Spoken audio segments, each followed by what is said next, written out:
Hello दोस्तों, आपका स्वागत है। तो चलिए देखते हैं कि आज कौन सी टीम के बारे में बात होगी।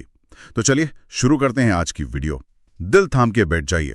आज हम किसी क्रिकेट या फुटबॉल टीम की नहीं, बल्कि एक ऐसे अकेले शख्स की कहानी में गहराई से उतरेंगे जिसने विश्वास और विचारों की दुनिया को हमेशा के लिए बदल दिया। एक ऐसा खिलाड़ी जो शुरू में अपनी ही भविष्य की टीम का सबसे बड़ा विरोधी था, लेकिन एक घटना ने उसे उस टीम का सबसे महान प्रचारक बना दिया। बिल्कुल, हम बात कर रहे हैं प्रेरित पॉल की। और हमारे सामने बिशप अलेक्जेंडर की किताब एपिस्टल्स ऑफ सेंट पॉल के कुछ अंश हैं। ये 14 पत्र, जिन्हें दूसरा सुसमाचार भी कहा जाता है, ईसाई धर्म की नींव के सबसे जरूरी दस्तावेजों में से एक हैं। तो आज का हमारा मकसद है प्रेरित पॉल के जीवन और उनकी शिक्षाओं के बीच के उस गहरे संबंध को समझना। ये कहानी सिर्फ धर्म की नहीं है, बल्कि एक असाधारण ऊर्जा, अटूट विश्वास और अविश्वसनीय संघर्ष की भी है। चलिए इस कहानी को परत दर परत खोलते हैं। तो कहानी कुछ एकदम शुरू से शुरू करते हैं। पॉल हमेशा से पॉल नहीं थे। जी नहीं, उनका पहला नाम था सॉल। और ये कोई आम नौजवान नहीं थे। स्रोत बताते हैं कि वो टार्सिस शहर के थे और उनके पास जन्म से रोमन नागरिकता थी। उस जमाने में ये कितनी बड़ी बात थी। ये बहुत बड़ी बात थी। आप इसे आज के दौर का एक तरह से डिप्लोमेटिक पासपोर्ट समझ सकती हैं। अच्छा। रोमन नागरिक होने का मतलब था कि आपको कानूनी सुरक्षा मिलती थी, आप पर मनमाने ढंग से मुकदमा नहीं चल सकता था, आपको अपमानजनक सजाएं जैसे कोड़े मारना वो सब नहीं दी जा सकती थी। और सबसे बड़ी बात, आपको सीधे रोम में सम्राट यानी कैसर के पास अपील करने का अधिकार था। इस एक अधिकार का पॉल ने बाद में बहुत चतुराई से इस्तेमाल किया। और उनकी शिक्षा दीक्षा भी कुछ कम नहीं थी। बिल्कुल नहीं। उन्हें यरूशलेम में उस वक्त के सबसे माने हुए गुरु गमालियल के यहाँ तालीम मिली थी। श्रोत उन्हें एक फरीसी बताते हैं। आम श्रोताओं के लिए इसका क्या मतलब है? फरीसी होना मतलब क्या था? फरीसी होने का मतलब था कि आप यहूदी कानून और परंपराओं की हर छोटी बड़ी बात को पूरी सख्ती और जुनून से मानते थे। उनके लिए ये नया ईसाई आंदोलन, जो जीसस को मसीहा मानता था और कानून से ज्यादा विश्वास पर जोर देता था, एक खतरनाक भटकाव था। मतलब ये उनकी पूरी पहचान पर एक हमला था। जी। इसीलिए सॉल का जो शुरुआती विरोध था, वो सिर्फ एक धार्मिक असहमति नहीं थी, बल्कि अपने पूरे अस्तित्व को बचाने की लड़ाई थी। और शायद इसीलिए वो इतने हिंसक हो गए। बिल्कुल। जुनून जब दिशाहीन हो जाता है तो विनाशकारी बन जाता है। उन्हें लगता था कि वो ईश्वर की ही सेवा कर रहे हैं। हाँ, वो पहले ईसाई शहीद स्टीफन की हत्या के गवाह भी थे। और उन्होंने उस पर अपनी सहमति भी दी थी। इसके बाद तो उन्हें बाकायदा अधिकार पत्र मिल गया कि वो दमिश्क जाकर ईसाइयों को पकड़कर यरूशलेम ले आए। वो इस नए आंदोलन को जड़ से उखाड़ फेंकना चाहते थे। जी। और फिर आता है वो पल जिसने सब कुछ बदल दिया, दमिश्क का रास्ता। इतिहास के सबसे नाटकीय मोड़ों में से एक। सॉल अपनी टुकड़ी के साथ दमिश्क जा रहे हैं, पूरे अधिकार और गुस्से के साथ। और तभी जैसा दस्तावेज बताते हैं, दोपहर के वक्त आसमान से एक तेज रोशनी, सूरज से भी ज्यादा तेज, उनके चारों ओर कौंध जाती है। वो और उनके साथी जमीन पर गिर जाते हैं। और फिर सॉल को एक आवाज सुनाई देती है, सॉल, सॉल, तू मुझे क्यों सताता है? सोचकर ही रोंगटे खड़े हो जाते हैं। जब सॉल ने पूछा, प्रभु आप कौन हैं, तो जवाब क्या मिला? जवाब मिला, मैं जीसस हूं जिसे तू सता रहा है। ये सिर्फ एक संवाद नहीं था, ये सॉल के पूरे वजूद, उनकी पहचान, उनके मकसद का टूटना था। बिल्कुल। जिस जीसस के अनुयायियों को वो मिटाने निकले थे, वो खुद को उसी जीसस के सामने जमीन पर अंधा और असहाय पाते हैं। इसके बाद उन्हें दमिश्क ले जाया जाता है, जहां वो 3 दिन तक कुछ देख नहीं पाते, न कुछ खाते पीते हैं। ये 3 दिन शायद उनके आत्ममंथन का समय थे, एक नई दिशा को समझने का। और इन 3 दिनों के बाद हनानिया नाम के एक शख्स के जरिए उनकी आंखों की रोशनी लौटती है और यहीं से सॉल पॉल बन जाते हैं। एक पहचान मर जाती है और दूसरी जन्म लेती है। लेकिन एक बदला हुआ इंसान एक मिशन को जमीन पर कैसे उतारता है? यहीं से उनकी वो अविश्वसनीय यात्राएं शुरू होती हैं ना। हाँ, उनका रूपांतरण किसी एकांत कोने में बैठकर ध्यान करने पर खत्म नहीं हुआ। हाँ। वो एक एक्शन से भरपूर मिशन में बदल गया। उन्होंने 3 बड़ी मिशनरी यात्राएं की। पहली यात्रा के बारे में बताइए, ये कब और किसके साथ हुई थी? पहली यात्रा करीब 45 से 51 ईस्वी के बीच हुई। इसमें उनके साथ बरनबास थे। उन्होंने साइप्रस द्वीप से शुरुआत की और फिर एशिया माइनर, मतलब आज के तुर्की का दक्षिणी हिस्सा, वहां गए। अच्छा। और यहीं पर उन्होंने अपनी रणनीति तय की। पहले शहर के यहूदी आराधनालय में प्रचार करना, और जब वहां विरोध होता तो वो गैर यहूदियों के बीच अपना संदेश ले जाते। एक दिलचस्प बात यह भी है कि इसी यात्रा के दौरान सॉल को उनके रोमन नाम पॉल से ज्यादा जाना जाने लगा। हाँ, शायद गैर यहूदी दुनिया में ये नाम ज्यादा स्वीकार्य था। तो ये सिर्फ प्रचार नहीं था, इसमें एक सोची समझी रणनीति भी थी। दूसरी यात्रा का दायरा तो और भी बड़ा था। बिल्कुल। दूसरी यात्रा, जो करीब 51 से 54 ईस्वी तक चली, वो और भी महत्वाकांक्षी थी।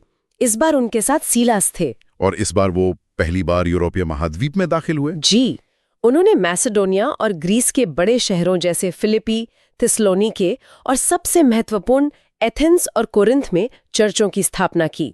इसी यात्रा में उनकी मुलाकात तिमोथी से हुई थी। हाँ, लिस्त्रा में उनकी मुलाकात नौजवान तिमोथी से हुई, जो आगे चलकर उनका सबसे भरोसेमंद साथी बना। इन यात्राओं की मुश्किलों की हम आज कल्पना भी नहीं कर सकते। उस जमाने में सफर करना कितना कठिन रहा होगा। बहुत ज्यादा। सड़कें असुरक्षित, डाकों का खतरा, समुद्री यात्रा जहाजों से जो मौसम के भरोसे थे। और हर शहर में विरोध का सामना अलग। जी, जैसे उनकी तीसरी यात्रा का केंद्र था इफिसुस शहर। वो देवी अर्तेमिस की पूजा का बहुत बड़ा केंद्र था। और जब पॉल की शिक्षाओं की वजह से लोगों ने मूर्तियां खरीदना कम कर दिया, तो डेमेट्रियस नाम के एक चांदी के कारीगर ने उनके खिलाफ शहर में दंगा ही भड़का दिया। उनकी जान बाल बाल बची थी। उन्होंने खुद भी अपनी मुश्किलों का जिक्र किया है। उन्होंने लिखा, यहूदियों से मैंने 5 बार 39 कोड़े खाए। 3 बार मुझे छड़ियों से पीटा गया, 1 बार मुझ पर पत्थर फेंके गए, 3 बार मेरा जहाज टूट गया। ये पढ़कर लगता है कि आखिर वो कौन सी ताकत थी जो उन्हें इन सब के बावजूद चलाई जा रही थी। ये अटूट विश्वास था। उनका मानना था कि उनका मिशन सीधे ईश्वर से मिला है और कोई भी सांसारिक मुश्किल उसे रोक नहीं सकती। अपनी यात्राओं के बाद जब वो यरूशलेम लौटते हैं तो उन्हें गिरफ्तार कर लिया जाता है। हाँ, यरूशलेम में उनके दुश्मनों ने उन पर मंदिर को अपवित्र करने का झूठा आरोप लगाकर भीड़ को भड़का दिया। रोमन सैनिकों ने उन्हें भीड़ से बचाकर कैद कर लिया। और पॉल जानते थे कि स्थानीय अदालत में उन्हें मौत की सजा ही मिलेगी। जी, यही उन्होंने अपने ट्रम्प कार्ड का इस्तेमाल किया। उनकी रोमन नागरिकता। बिल्कुल। उन्होंने कहा, मैं कैसर की दुहाई देता हूँ। ये एक कानूनी घोषणा थी जिसे कोई रोमन गवर्नर नजरअंदाज नहीं कर सकता था। मतलब अब उनका मुकदमा रोम में खुद सम्राट के सामने चलेगा। एक तरह से उनके दुश्मनों ने अनजाने में उन्हें साम्राज्य के केंद्र तक पहुंचने का एक सरकारी खर्च पर टिकट दे दिया था। और रोम में कैद के दौरान भी उनका काम रुका नहीं। ये भी एक असाधारण बात है। वो 2 साल तक रोम में नजरबंद रहे। उन्हें अपना घर किराए पर लेने की इजाजत थी। और लोग उनसे मिलने आ सकते थे। जी, और इसी दौरान उन्होंने अपने कुछ सबसे प्रसिद्ध पत्र लिखे, जिन्हें प्रिजन एपिस्टल्स कहा जाता है। फिलिपियों, कोलोसियों और इफिसियों के नाम। हाँ, वो शारीरिक रूप से कैद थे, लेकिन उनके विचार चिट्ठियों के जरिए हजारों मील दूर तक समुदायों को हौसला दे रहे थे। उनके अंत के बारे में क्या जानकारी मिलती है? यहाँ कहानी थोड़ी अनिश्चित है। कुछ मानते हैं कि 2 साल बाद उन्हें रिहा कर दिया गया था और उन्होंने स्पेन तक एक चौथी मिशनरी यात्रा भी की। लेकिन बाद में सम्राट नीरो के समय उन्हें दोबारा गिरफ्तार कर लिया गया। जी, और अंततः लगभग 67 ईस्वी में रोम में उनका सिर कलम करके उन्हें शहीद कर दिया गया। क्योंकि वो रोमन नागरिक थे, उन्हें सूली जैसी अपमानजनक सजा नहीं दी जा सकती थी। तो ये तो था उनका जीवन, एक संघर्ष और सफर की अविश्वसनीय कहानी। लेकिन उनकी असली विरासत उनके विचारों में है, जो उनके 14 पत्रों में मिलते हैं। बिल्कुल। अगर उनके जीवन की यात्रा हार्डवेयर थी, तो ये पत्र वो सॉफ्टवेयर है जो आज भी काम कर रहा है। और उस सॉफ्टवेयर का कोर कोड क्या है? वो है उनका सिद्धांत, मनुष्य व्यवस्था के कामों से नहीं बल्कि विश्वास से धर्मी ठहरता है। चलिए इसे थोड़ा आसान भाषा में समझते हैं। व्यवस्था के काम से उनका क्या मतलब था? क्या वो अच्छे काम करने के खिलाफ थे? नहीं, बिल्कुल नहीं। व्यवस्था के काम से उनका मतलब था मूसा के कानून की पारंपरिक रस्में, खासतौर पर खतना, खान पान के नियम, ये सब। अच्छा। उस समय चर्च में एक बड़ा विवाद था। कुछ यहूदी ईसाई मानते थे कि गैर यहूदियों को ईसाई बनने के लिए पहले यहूदी परंपराओं को अपनाना होगा। और पॉल ने इसका पुरजोर विरोध किया। जी, उन्होंने कहा कि ईश्वर का उद्धार किसी एक कौम या रीति रिवाज तक सीमित नहीं है। ये ईश्वर का मुफ्त वरदान है जो सिर्फ जीसस में विश्वास करने से मिलता है। ये तो एक क्रांतिकारी विचार था। इसने ईसाई धर्म को एक यहूदी संप्रदाय से निकालकर एक वैश्विक धर्म बनने का रास्ता खोल दिया। बिल्कुल। यही पॉल का सबसे बड़ा योगदान था। उन्होंने दरवाजे सबके लिए खोल दिए। उनके पत्रों का एक तय पैटर्न भी होता था, है ना? हाँ, पहले अभिवादन, फिर किसी गहरी धार्मिक सच्चाई को समझाना, फिर उसके आधार पर व्यवहारिक नैतिक निर्देश देना और अंत में व्यक्तिगत बातें। उनकी कुछ और प्रमुख शिक्षाएं क्या थीं जो आज भी प्रासंगिक हैं? कई हैं। एक है आध्यात्मिक जीवन को एक युद्ध की तरह देखना।